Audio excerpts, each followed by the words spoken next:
Welcome back to the All That Podcast. It's episode 56. Unfortunately, my co-host is not with me today because she is in recovery from her birthday weekend because she turned up a little too much. So I'm holding down the fort today. I have my friend Langston. He'll be my guest today. We'll be talking about an Instagram series that he did that I thought was really great and needs to be discussed. But first, I had to block out this whole segment for Beyonce. And you guys know this. If you know me, if you listen to me, if you know anything about Kyrie, you know that I am a card-holding member of the Beehive. And so there'll be no positive news today. There'll be no hot topics. It'll just be me talking about Queen Bee and the Black is King film that dropped on Disney Plus Thursday night. Well, Friday morning technically, but it dropped at 2 a.m. And of course, I stayed up to watch it. And just wow. Like, let's backtrack a little bit. Like, who has handled celebrity as well as Beyonce has? Like, no scandals outside of Solange, beating up Jay-Z in the elevator. But other than that, no scandals, just masterpiece after masterpiece after masterpiece. Came into the game in 97, it's 2020, and she's still at the top of her game. And, Beyonce is not even an artist at this point. She's an experience. Everything she does is an experience, from Lemonade to Beachella to now Black is King. And let me tell you, Black is King is a masterpiece. And I hate people who see something one time or, listen to an album one time through and call it a classic, because I'm like, there's no way that you had time to sit with that and come up with that conclusion. But I will say that this is a masterpiece. And it is something that I think everybody needs to see. The number one thing I love about Black is King is that it gave a different portrayal of Africa than we are used to seeing. The media always portrays Africa as this place where, there's mosquitoes flying on kids' faces. There's nothing but poverty. You hear people going to missionary trips, et cetera, et cetera. And that is the image we have of that. But this film told a totally different story of what Africa is and what it could be. And it was just beautiful. The shots, the outfits, everything. Like, I don't know how much her budget was, but had to be limitless because usually they say the longer you go between cuts is, you can tell how the budget. When I say these are the cuts, like back to back to back, and the wardrobe itself had to cost millions and millions of dollars. And just the symbology of it, I'm gonna try not to give too much away for people who haven't seen it yet. But basically, so we all know, okay, the remake of Lion King came out last year, I believe. Yeah, last summer. And Beyonce dropped the soundtrack to it. It was called The Gift. And had all these like interludes from The Lion King and all this. So, us fans were thinking, okay, this is a cool album or whatever. It's nice that she, used African artists on it, et cetera, et cetera. But we had no idea that what would come next is Black is King. Like, she had been working this for I don't know how long. I would love to just be in one of her meetings because, like, she was like, hey, Disney, like, okay, I'm going to be Nala in Lion King. Then I'm going to do the soundtrack. And then y'all going to let me do a whole film based off of The Lion King. And it's crazy. This is like a human version of The Lion King. And I don't even know. Like, I'm just overwhelmed on where to start with this film. I can say this. I think Brown Skin Girl, okay? She has a song called Brown Skin Girl on the album, and the video was amazing. I've heard personally, and I've read like or women, women of color, whether Asian, African, whatever, any dark skinned girl felt some type of connection to that song and walked away very emotional from watching that. My mom texted me, I cried when I watched that. It was beautiful. I had one of my good friends' mom put on Facebook, like, I cried. It was such a beautiful portrayal of us. And that's why I respect Beyonce so much, because she has totally neglected what you're supposed to be, quote unquote, as an artist, as far as chasing the charts, chasing number one songs, number one albums. Think she got to a place probably after the self-titled album, where she was like, okay, like, I'm done with that. Like, I put in my work, it's even so she hasn't done interviews in I don't know how long. And she has like total control of her artistry and her brand.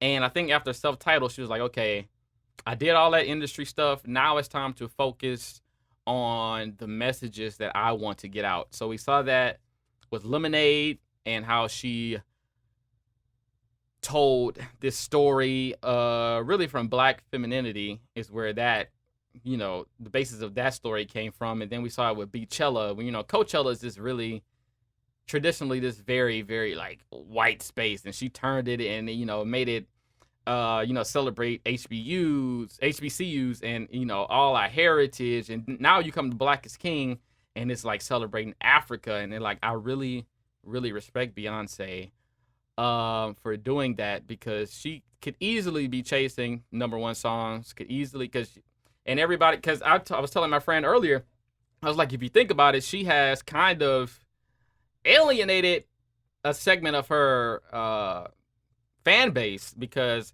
her work for the past 3 years or so has been directly, focused on African American stories, and she would be making way more money if she was making pop songs or doing this or doing that.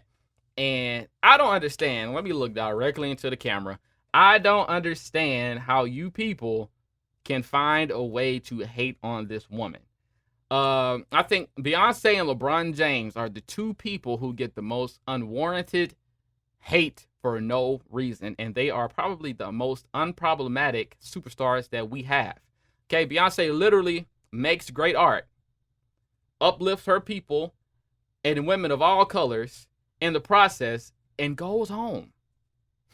She's not Kanye West and saying problematic things about or uninformed things for sure about politics or history. She's not, a celebrity that you see getting arrested all the time. She's not a celebrity. She's none of that. She literally makes great art and goes home. So I have a hard time seeing how anybody can find time in their day to hate on Beyonce.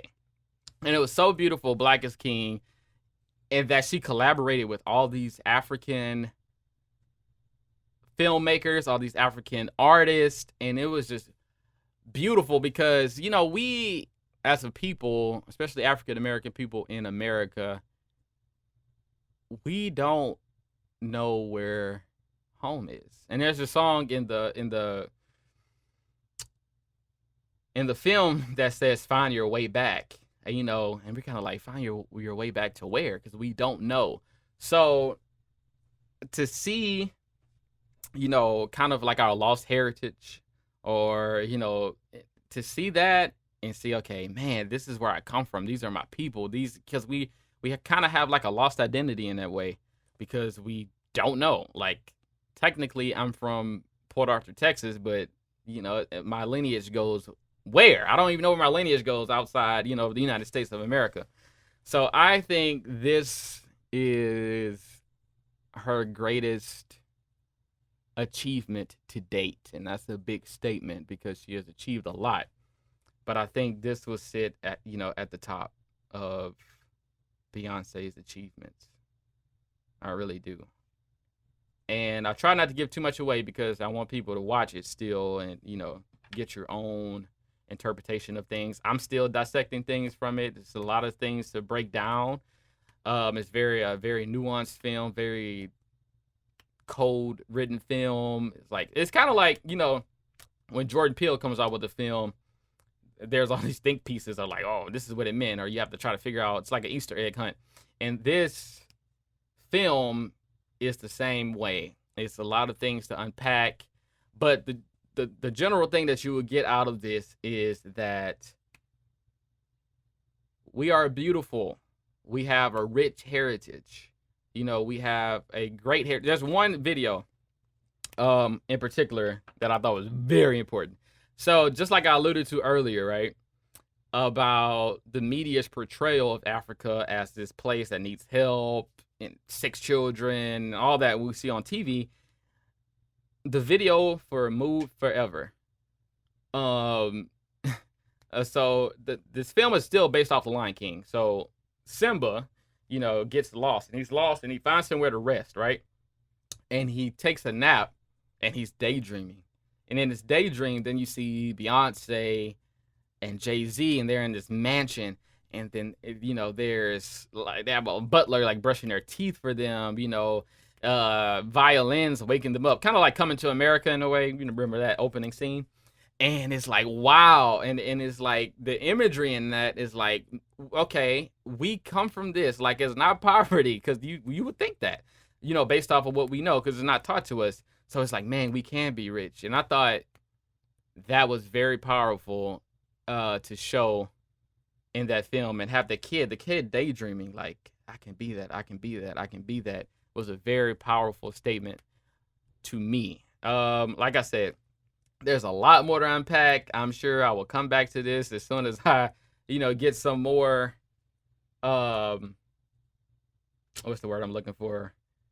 Get some more clues, or find out more about, you know, what's going on, because it is a very, very, very deep film, and I want her to continue to make it. She doesn't necessarily have to do visual albums, but I think she's found her groove in filmmaking from Lemonade, because this makes Lemonade look like, you know, and Lemonade won all kind of awards and with film, like Peabody Award and all that, and this makes Lemonade look like, you know, the little sister.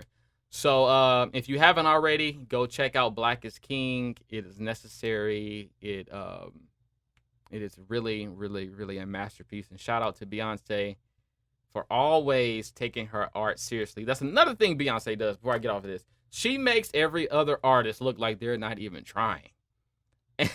And, you know, and that is a testament to something that we can all take. It's like hard work. Like, this woman doesn't have to do anything anymore. She's filthy rich.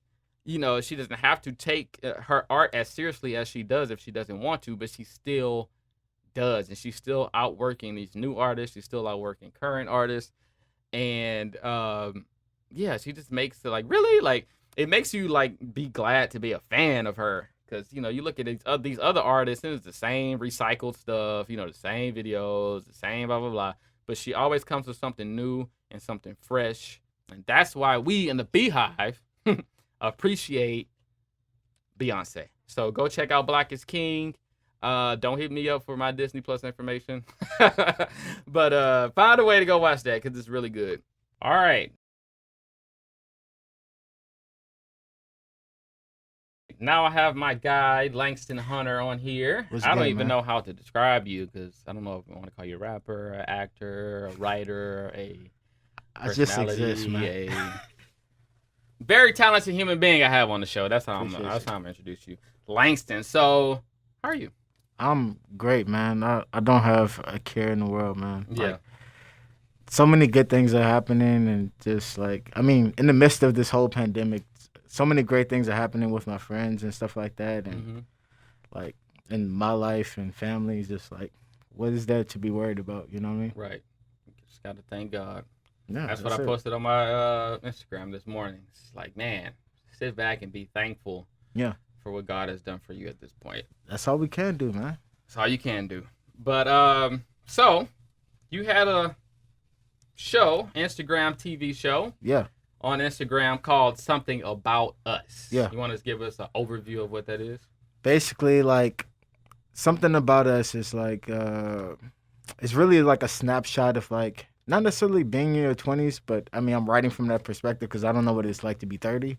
But it's just like the conversations I have with friends or random people at work about, like, depression and anxiety, relationship problems, trust issues with in relationships, and just like stuff like that, or like uncertainty and like career aspirations and stuff like that. Like, I feel like that's like those couple of topics are like very much so a looming thing that a lot of us talk about, think about.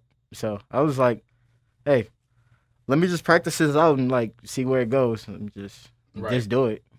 Right. I thoroughly enjoyed it, and I thought the themes that you touched on were like very important themes that we should talk about, which is why I wanted to talk about them on the show. For sure. So your first episode was Be Where Your Body Is. Yeah. And that episode spoke to, in my interpretation, spoke to being this idea of being present, which I think is like a powerful concept that people rarely practice because we have all this, we're never present. We're always either thinking ahead or we're thinking about a past, but we're never like in the moment.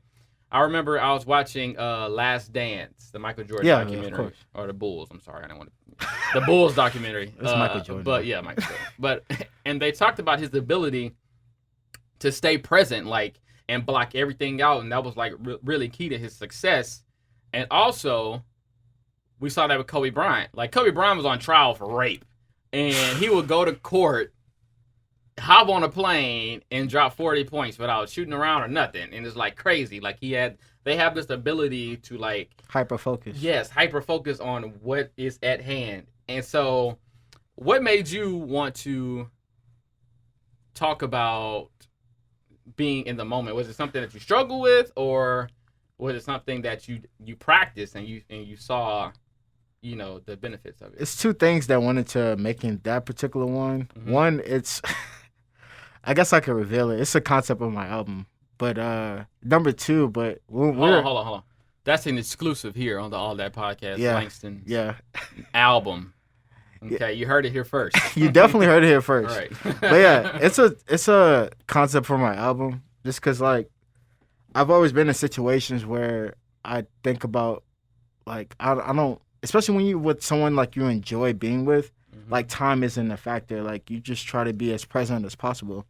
But also like it was inspired by my friend Britt. We're in Japan, and we were just talking about like, man, like it's crazy like we're here right now and stuff like that, and like just coming from like where we come from is just like you don't get to have these opportunities. So it's like be present in the moment and have gratitude that you're here. Right.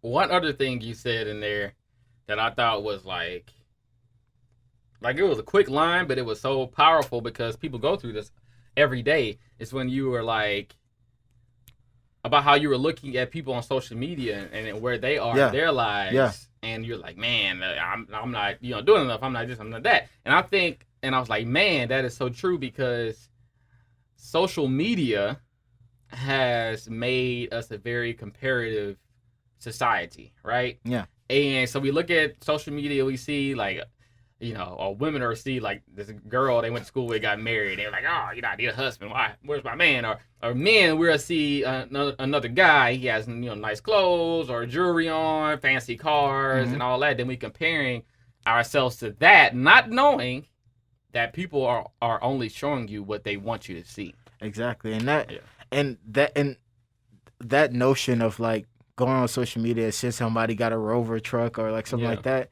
and if you're not on that timeline of like, oh, I got to do this by a certain age, I got to do this by a certain age, that can lead you to being depressed. Oh, for sure. Because you're looking at something like, man, this guy is 22 or this girl is 22 and they got a new Tesla. Where am I at if I'm 33? What am I doing in my life? Like, nah, like life happens on its own timeline. So definitely just gotta take it. I'm not gonna lie. I not so much the comparative part of it, but the time part of it. Yeah. Like, man, I'm about to be 27 at the end of the year. Like, I'm supposed to be here. Like, I'm blah blah. I'm trying to start a family soon, and you start thinking. It's all like, you put all this pressure. Your age is just an arbitrary number, man. Right, that's all it is. That's all it is. Then you start thinking like, okay, this person blew up at 26. This person didn't start to 30 something. Like, okay, maybe I do have time.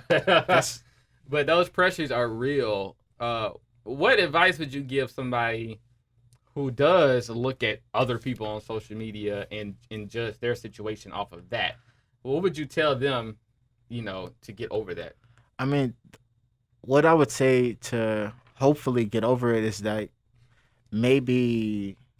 So what you're looking for is what you're looking at and envious of others. Mm-hmm. You're not necessarily having gratitude of what you already have. Right. So it's like, yo, like if you have a roof over your head, if you Mhm. got a car, you got a cell phone, you got something to eat, like Right.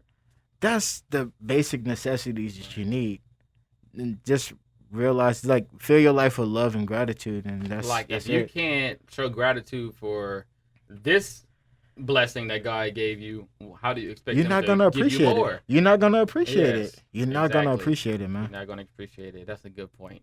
Appreciate what you have, and most of the time that'll lead to you having more. Exactly. Exactly. So the second episode was trust, and that was a funny episode. So you were taking a nap or sleep, right? Your girl calls you or texts you, and you not answering the phone. Yeah. Then she calls you, and you don't answer the phone. So she leaves you a voicemail, and she goes off. Yeah.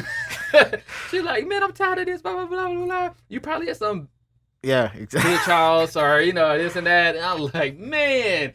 And then after she goes off like that, then she retracts her statements. I guess she kind of came down and realized she was being crazy. She's like, baby, I'm sorry. Just call me back. Just erase that message. Yeah, exactly. But this is me. I know I'm being hard on social media today, but I do feel like social media is not the reason, but one of the reasons why people have so many trust issues in their relationships is because, man, it's the DMs. It's all this is like the tweets people make about if your man ain't answering your phone, then he out, boom boom. If your girl out, Please don't listen and she to don't that snap, stuff. if your girl out with her friends and she don't put it on Snap, then she doing something she ain't got to do. And so you take all that in, and then you start thinking it, and then you become like crazy. And then you start overthinking it, and then you start Yeah. overshooting it, and then it's just like, then Yeah. you lead into senseless arguments. Right. Over Which- what? Nothing. It's because you're thinking, you're so over the top with what you're thinking that Right. it can bring, like, it's just senseless arguments for no Right. reason. Just no reason. Do you think there is a way to lose trust and regain it in a relationship? I believe so. It takes work. Mhm. It takes, because in any type of relationship, intimate or platonic, like, once you betray that trust, Mhm. but you're still friends, there's a way that you can kind of like build back towards it. Right. And I feel like that's just unconditional love. It was funny, I was talking about that with a friend like an hour or so ago. Just unconditional love, but I mean, there's a way to get that back. It may not be the same as it was before, Right. but it takes both parties to kind of like heal that wound that taking place. Yeah. For sure. Was this coming from like a personal place, this Actually, video, or funny you was enough- like going off of somebody else's situation? No, funny enough, no. I've never been in that situation. Mhm. There's been some trust issues, like here and there, but like, no, never, not to that extreme. But I know people who have been in that situation before, Right. and it's just like from both sides, from women to men. So it's just like, I feel like it's just a common thread of like people, what some people may go through relationships, and I see a lot of that stuff on social media too. Right. Like you were saying. I want to interrupt right quick and ask you about your writing process. Okay. What is when you go into it, like, okay, let's take the trust thing for example. Yeah. What was your thought process? Do you like go in your room or go somewhere? Like I know Maya Angelou, when she would write a book or a poem, Mhm. she would rent out a hotel room and just have notebooks all over the room. So what is your process when you Oh write? man, it depends on what medium. So like music, I don't know, I just kind of mumble stuff and then just write out. If I have like an idea, I just try to write it out. But Yeah. when it comes to working on these particular episodes, it's just a lot of just like sitting with them for a while Mm-hmm. and like asking like women friends of mine like, hey, like what do you think about this, like, and just getting feedback from that and just working and then just writing it out. It takes maybe 30-45 minutes maybe. Really? Yeah, it's not long at all. Because if I sit with it for a while, like I'm thinking through everything and then Right. just By the time we get the paper, it's like yeah, it's easy. fleshed out idea. It's easy. Do you struggle from writer's block? Because I do. Nah, definitely so. Definitely been. It's be like maybe 2 years of just like writer's block from like music and just like So what is the difference in writing a song and writing a script? uh writing a song, I can be detailed, Mm-hmm. but like script, I can be as detailed as possible. Like this person's wearing a blue shirt, the birds are chirping outside, the car is pulling up playing 2 Chainz, and like I can be like Right. very specific. So Mm-hmm. when it comes to music, it's all about feeling. So it's just like, how do I feel today, and then just try to encapsulate that in writing and performance at the same time. But if writing a script is just like writing, Right. so Do yeah, you approach it differently? uh, yeah. So like when I'm writing a song, um, again, I would just have like ideas, Mm-hmm. and then for whatever instrumental or if I make the beat or something like that, if it calls for a certain thing for me wanting to say something, then I'll just bring out that concept in my mind and just write it out. But I'll just sit with ideas for a long period of time and then I just find something to match how I feel with what I'm making. Right. This is a personal question I'm about to ask you. Gosh, How do how do you overcome writer's block? just working through it. Yeah. Which is something I try to practice myself. Just work through it. I think when it comes to writer's block, I think what it is just you just keep hitting a wall. Yes. So what you have to do is examine why that wall is there. Is it fun for you? It's like, what are you doing? Is it fun for you? Is it a job? Then you gotta reverse engineer like why you're doing it. Mm-hmm. And you just gotta just start from ground zero and just make it fun again. And so that's usually what helps me. Cause and it's all about the approach. If you just keep taking the same approach, you're gonna get the same outcome. So you just gotta switch your approach. Right. Maybe like if I'm like writing a song and I'm just stuck, I'll try singing on it and then it just stick. So Gotcha. I'm gonna do that. I you hate gotta starting change your over, approach. but I'm gonna have to do it. Maybe like if you're used to writing in your room, like Yeah. right outside, Yeah. or like riding your car, All right. or like try to. I do feel like I lack motivation at home. I could see that Yeah. because like as soon as you start writing, Yeah. you just My like bed is right there. Like, you know. that's why I write like in my other room. Yeah. Like I just write like in my like living room. Right. I just have to get out the house. Period. Yeah. Yeah, no, I can definitely see that. There's people that just like go to Starbucks and just like spend Yeah. aimlessly. Now I do feel pretty productive at Starbucks for whatever reason, but It's that coffee. maybe man. it's It's that coffee. Maybe it's a hustle and bustle. Like, you know, everybody's there doing something, like Mhm. a meeting or somebody's laptop. So you kind of like, you know, I don't know. At home, it's just too comfortable for me. I get that. No, I feel like my most truest self at home. Yeah. It's because like I can like take breaks or like just sit with the idea and just like try to make it. And most of the time I'm just by myself, so it's just like I only have to spend time with myself. So I just do whatever. Right. But if I go to like Starbucks or something, I'm constantly hearing people walk by. Yep.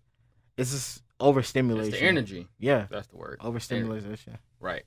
So your third episode was growing apart. Yeah. And this episode to me, what I took from it was a message of how important finances are in a relationship. Because in the Yeah. in the video, your girlfriend is mad at you because you're like in the in-between stage trying to figure some stuff out. Yeah. And she like, okay, figuring stuff out, I ain't paying no bills, ain't blah, blah, blah, blah. And so that's what I took from it. Yeah. I'm gonna let you say what your intent was from it, but that's what I took. So what I've come from get from relationships and dating, one of the biggest components is effort. Mm-hmm. So it's like if your partner isn't putting in the effort, it's just time to dip. And I know that may be hard to do, but you're just straggling at that point. And I just kind of wanted to just illustrate that. Mm-hmm. Because a lot of people say 50-50, but it's really like 100-100. Yeah, it's really 100-100, man. Because it's like it takes an enormous amount of work to be in a relationship. Mm-hmm. And if that person you see a repeated pattern of lack of motivation, that's cool. You can work through that. But if the person isn't trying to work through that, then it's just like, what are you doing? It's like Ariel, who's the who's starring in the video. Mm-hmm. I just wanted her to encapsulate a person I just came home from work. I've been at school all day, blah blah blah, and you still doing the same exact thing that you were doing yesterday. All right. You have to change, and I don't think this is changing. And a lot of people get stuck up in relationships where they're afraid to leave. Yeah. It's just time to go, man. It's time to go. Another thing I thought about was how women always say they leave you mentally before they leave you physically. Yeah. It's a build up to it. It's not just one day they just made a decision. They've been thinking about this for a long time. That's another thing that went into it too. Mm-hmm. And she just did a great job of especially at the beginning, running through her mind, he's not doing anything. He's just on his phone. He has to do something because I'm trying to succeed. And yeah, I lived that very. I want to call it a short film. Yeah. I lived that very short film that you made because my mom. I didn't live it. My mom. Yeah. I witnessed it. Yeah. My mom was the girl in that short film because her husband was at home every day, not working. Yeah. Think about this: as a woman, you walking in from a 16-hour workday, and you see your husband, the man, in the house just lounging, that's enough to make you want to kill somebody. Exactly. You know? Especially if you got kids, you got to cook and stuff like that. Get them ready for school tomorrow morning. It's just I'm tired. What are you doing?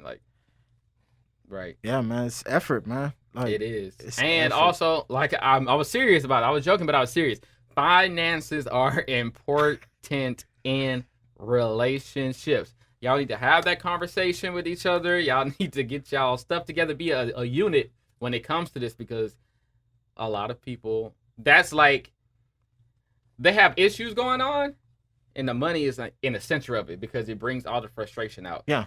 When you're arguing about money and, the bills and blah, blah, blah, then everything else you have on your mind comes out at that point. You just start reaching for other stuff that just has nothing to do with the argument. Exactly. So, yeah, get y'all finances in order. Definitely, man. Especially before y'all bring kids in the world, because that's a whole nother stress. On top of that. I was just talking about that, man. Yeah, man. I cannot afford to have a kid right now, man. No, you can't. You can't. People ask me all the time, why aren't you and your girlfriend married yet? It's because I'm not ready financially, for sure. I want to be, set. Yeah. Before I enter that. Yeah, I just can't do it. Are we right? You've been married for a long time. 50? Wow. Man, I just... Ray, the engineer's been married 50 years. Wow. So, are we giving good advice? Giving great advice. Okay. Can you hear me? You can't. You probably can't hear me. Okay. It's collaboration and respect. Collaboration and respect. Yeah. That's what Ray said. There it is. That's definitely key. Collaboration and respect. Damn. That's straight from a man who's been married for 50 years. I don't want to hear no relationship advice from anybody else that hasn't been married 50 years. He has it. He knows he got the cheat code. Exactly. Wow. Yeah, because the people don't understand how tough relationships are. One, because it's tough to even be in a relationship with yourself, let alone a whole other human being that you have to see every day. You know, assuming you're married, you have to see every day, go to sleep with every day, and as people, you evolve. Yeah. Right. And so you gotta learn your partner every couple of years. You know, it's a different person. You know, it's a lot of work that people do not just go into things without preparing for it. That's why when I do decide to get married, marriage counseling or pre-marriage counseling, it will be like a definite. Man, no one ever talks about that. Ever. No one ever talks about pre-marriage counseling Yes. and like working through things and before you can even get married. Like, I don't know. Maybe I just have a cynical view on marriage at this point in my life, but yeah, man. Like, what are your views on marriage? What are my views? Come on, give us a deep dive. Man, I think you have to do it for the right reasons. I know a lot of people do it for cultural reasons. Yeah. You just gotta do it for the right reasons. Find the right person. I have yet to find that person, or have that inclination to even start to even think about that. But I don't know. Maybe one day I might get married. Maybe I won't. I don't know. I have that choice, and you do. I know a lot of people from the like older generations. It's just like you have to, it's part of the process. You have to get married. Yeah. I was actually having to talk about that with my dad, and he was highly disappointed on me, like saying like maybe I might not get married one day. What do you mean, son? Yeah, it's like, man, I love women, but I don't know. Maybe I just haven't found that person married. Right, because then it won't work out. Divorce rates are too high. Not to say that will happen to you. It's just like, then you got to deal with the whole pressures of that, especially if you have kids on top. It is too much, man. Right.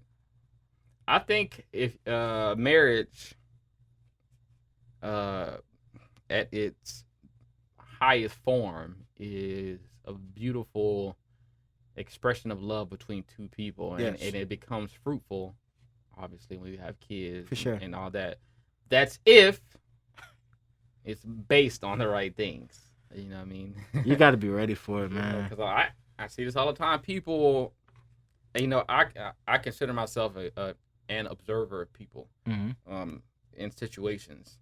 And so I'm 26. So my 26 years, I've seen people like get into marriage and be miserable and stay. I'm like, why? I've seen it too. Why? We don't have to adhere to that anymore. We're not our grandparents. Like you don't have to stay in these situations. And that's what I was trying to get across. Like you there's an out. I know some people are in abusive relationships and stuff like that, but that gets a little bit murky. But it's just like there's an out, and leave for the benefit of yourself and your own mental health. Like it'll work out for sure. Let me ask you this. So the title of that episode was Growing Apart. Mm-hmm. Is there a such thing as growing apart on good terms? Yeah, I mean, I just think because I'm cool with like all of my exes. Like we're good. Like we don't have any problems. Nothing like tragic happened. It just ain't working out, and that's okay. Like you have that out of like, hey, I just want to do what I want. You know what I'm saying? Like, I want to go like date other people and stuff. Like, that's fine. Right. If I feel that way, that's fine too. Like, there's an out, man. Like, you just gotta go for it. Ladies, if you're single, hit me up. I don't know if we're gonna be in a relationship. I was about to put his info in the bio. Hit me up. Yeah, good. We'll see what's he has a bright future. Yo, why some people gonna hit me up like, hey, so about that episode? Yeah, I heard that episode. You looking for a wife? Nah, man. Nah. You talking to the wrong person. Not right now. Some girl gonna come in your life, boy, and gonna turn your whole world upside down. You're not gonna see it coming. I'm open to it. Mm-hmm. That's the only thing I want to get across. I'm open to it. I just have not been able to find that person. That's what happened to me, and crazy enough, the woman had been in my life for 7 years as a friend. Think about that. That's the best way to start off a relationship It is is. because And I like say this every 15 episodes, but here it is again. That is the most important part of a relationship. Yeah. Is the friendship. Yeah. It is the base to the house. Like you cannot, have a sturdy house without that. Yeah. Everything else is going to get old or Yeah. leave. So be friends. At this point, my grandparents have been married almost 50 years. And at this point, they're like best friends. Like, that's how it's supposed to be, You know what I man. mean? And Just that's best why friends. that's why I love when I see like my friends that are in relationships. They're like their person in their relationship with, you can tell that they're genuinely friends. Right. And like they like the same things or Right. like, you know what I'm saying? Like that's very important in a relationship. Mm-hmm. I feel like that'll help you get through a lot of things too. Because think about this: it's certain things that you don't want to do to your friend.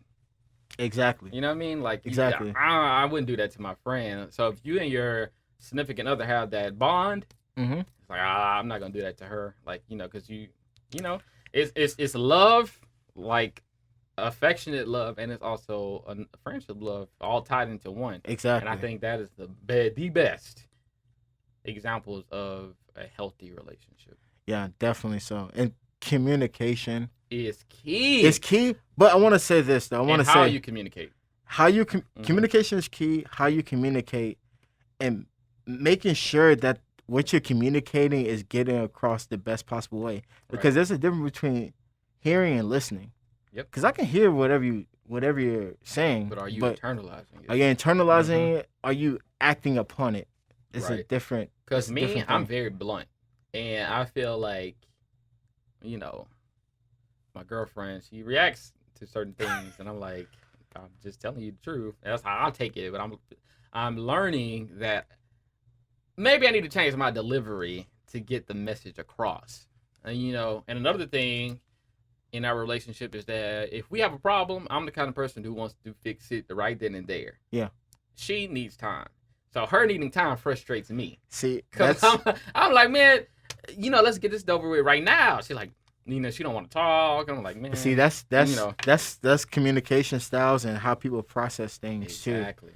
Yeah, I was just I kind of have the same situation with you where it's Yeah. just like my friend Jasmine, she's always like, yo, you always saying the most randomest off the wall stuff, and I'm just like, probably should chill out with that. Mhm. You know what I'm saying? Like I should probably Yeah. think about what I'm about to say before I speak it, but it Right. just always comes from an honest place, so I just say it. That's me. I just blah. But there's also a certain level of studying your partner that you should do also. Yeah. That I goes a agree. long way. Trust me. Like it's like, all right, I already know she ain't gonna like this, that, blah blah blah blah. She likes this, and yada yada yada. So Mhm. studying her will save you a lot of stress. Don't get me wrong. The woman is gonna argue regardless. Yeah. It's gonna be something to argue about. Don't But get me that's wrong. okay. But But that's- you can lessen, and you know why that is though. Look at us, two men giving relationship advice on the podcast. Anyway, you know why that is? Why women are like that though? Why's that? I read this book called The Way of a Superior Man, and it said that your woman will always challenge you. That is her sole purpose. Well, not sole purpose, but that's like one of her biggest purposes in your life is to challenge you. Whenever you are operating in a less than your highest man to her, Mm-hmm. she's going to challenge it. They told a story. She told him to go get some milk from the store, right? Mm-hmm. He came home. He was like, baby, I just got $1 million deal, blah, blah, blah. She was like, oh, that's good, but where's my milk? And to him, he's like, what the hell? Like, I just got $1 million. You was worried about some milk, but to her, it's like you said you were going to get the milk and you Yeah. came home and didn't have it. So women at every point in your life, whether it's your mom, your wife, Mm-hmm. they're there to challenge you to be The best you can be. the best you can be. And I definitely attributed that to the women in my life. Like Yeah. they've always Mhm. they definitely made me a better person for sure. Yeah. Yeah. That's Can't thank them enough. I always thank them. it's annoying. Don't get me wrong. It's like, oh, here she go again. But Yeah. it's necessary when you start thinking about Definitely, man. Like it. Women are there to challenge you. That's the way to look at it. I'm gonna definitely keep that in mind next Okay. time somebody start popping off. Yeah. Like, okay, you challenging me right now. You're challenging me. I'm gonna be cool. I'm gonna be cool. Man, maintain your peace, man. All right. That don't mean take crap from women who would not challenge you that just want to pop off on you. Like, nah, there's a difference. It's healthy conversation. Yes. Healthy It's conversation. It is healthy conversation. So, yeah, man, we gave some good advice. I hope someone listens to this and like take this advice that like Right. and uses it. Me too. This is why we do what we do. You know what I mean? To help. I'm definitely not a relationship expert though. I am, guys. I'm just playing. Hey, he'll take it. He can take I'm it. the love doctor.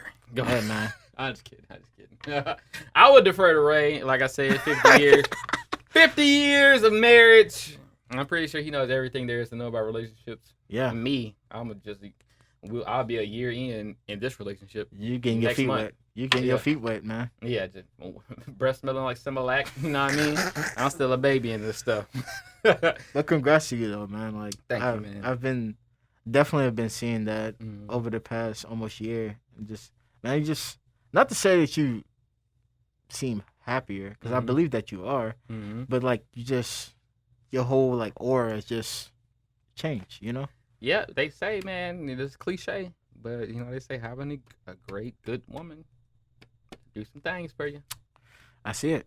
I see it. man. This is having the support system, and it's something. Yeah, no, I see it. It's man. something for sure. I see it. So the 4th episode was called "Too Sunny for Me." Yeah. And that is about depression. Mm-hmm. What made you give it that title? Too Sunny for Me. That was interesting. Okay, little slight backstory. For the people that don't know, I work at a psychiatric hospital, and I didn't even know that.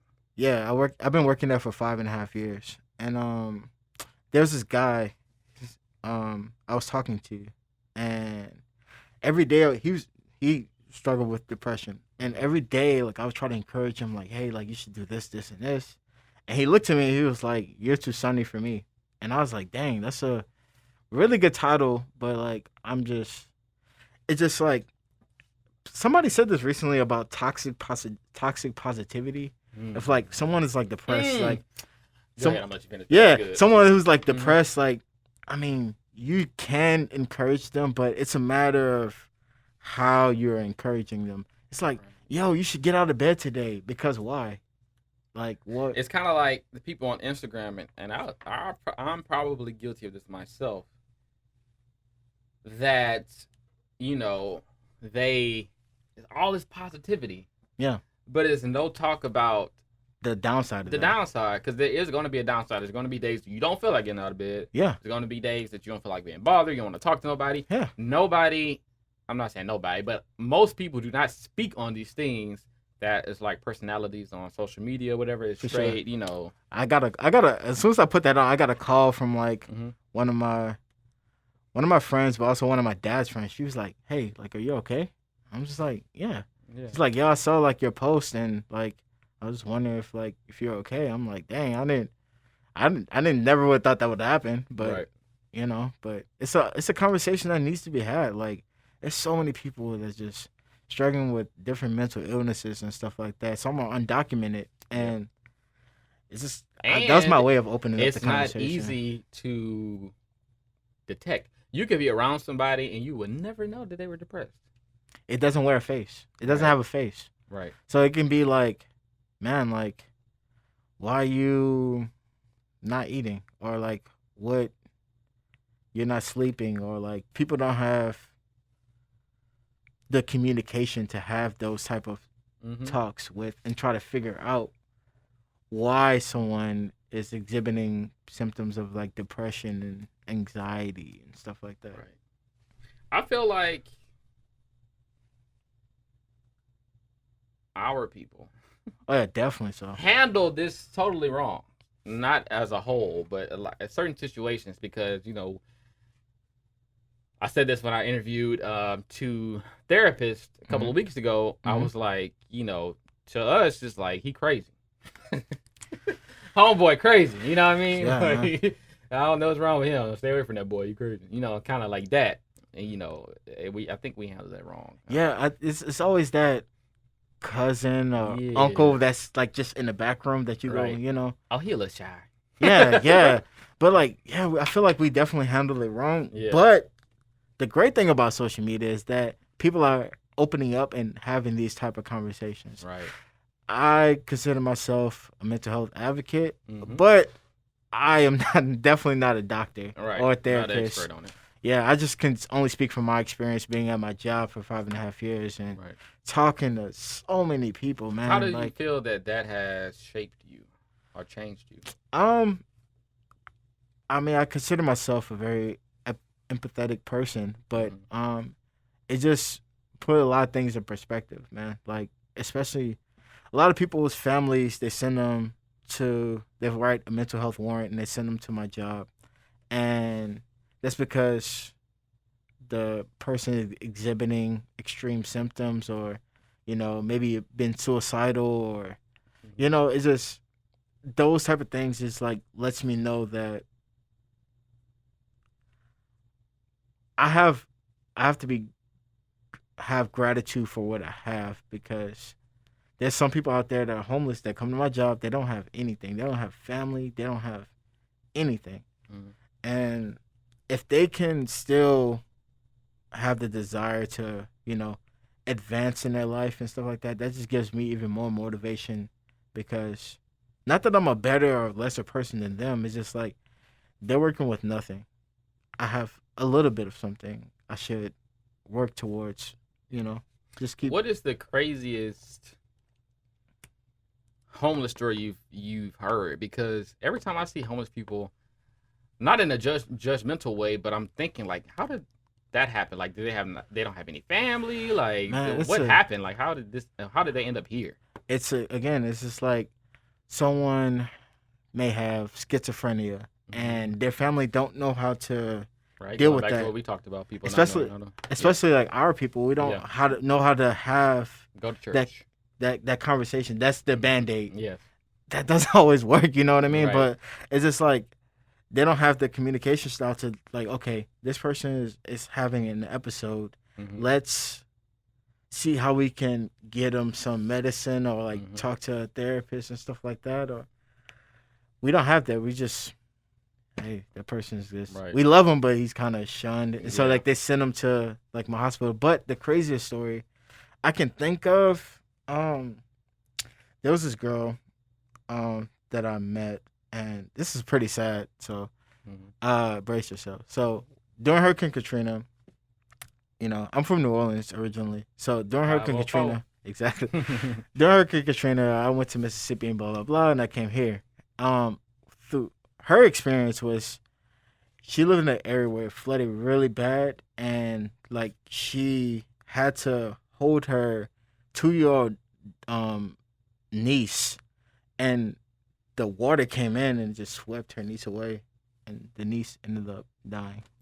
And ever since then, she's been trying to find different places, living in different group homes and stuff like that.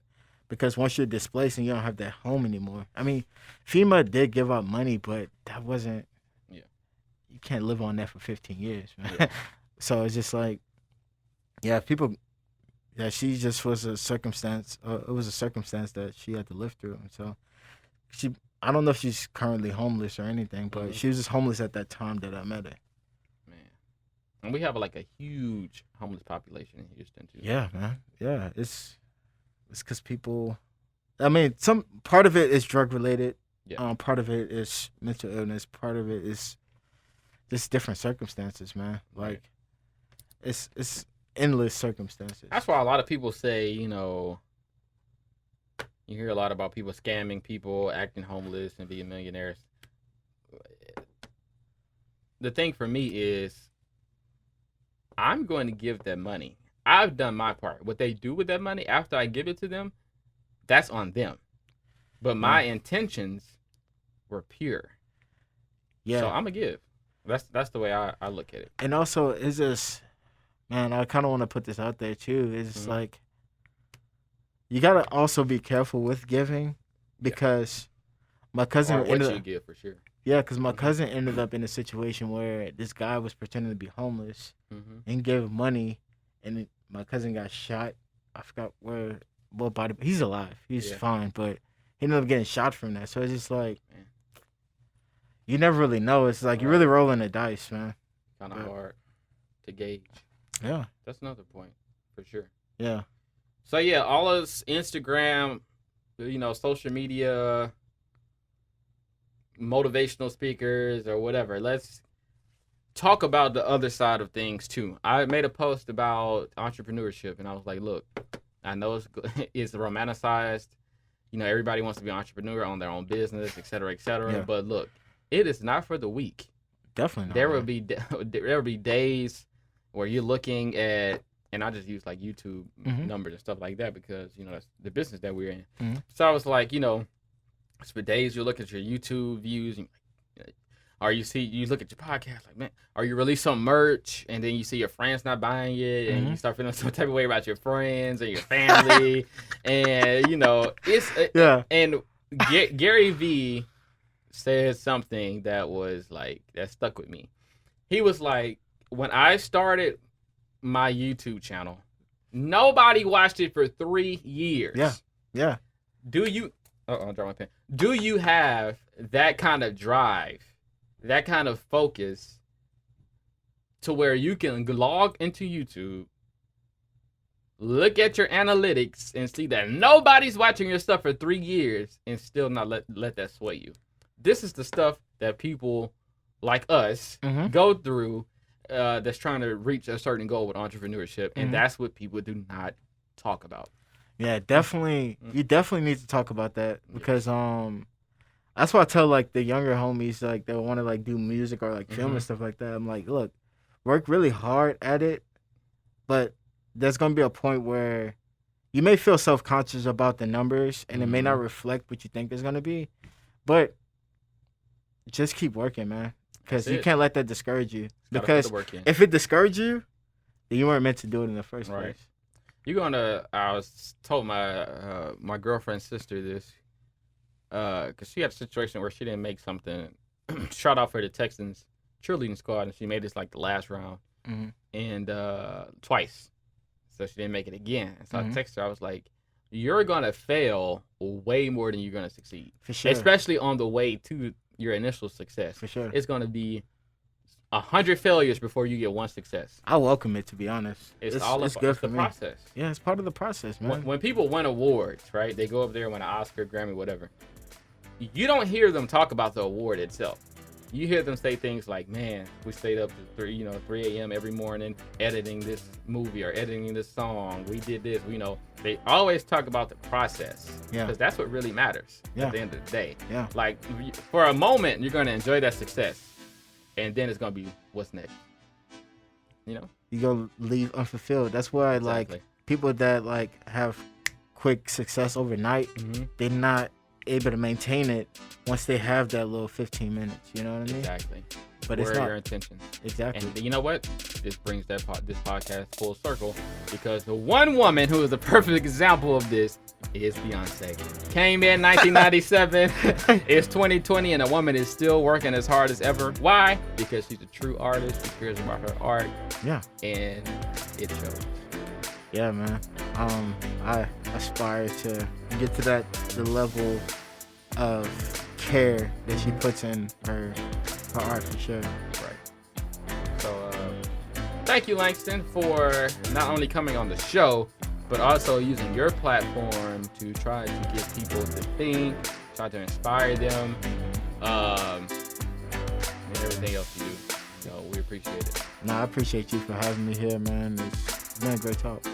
Thank you, sir. That is it for episode 56.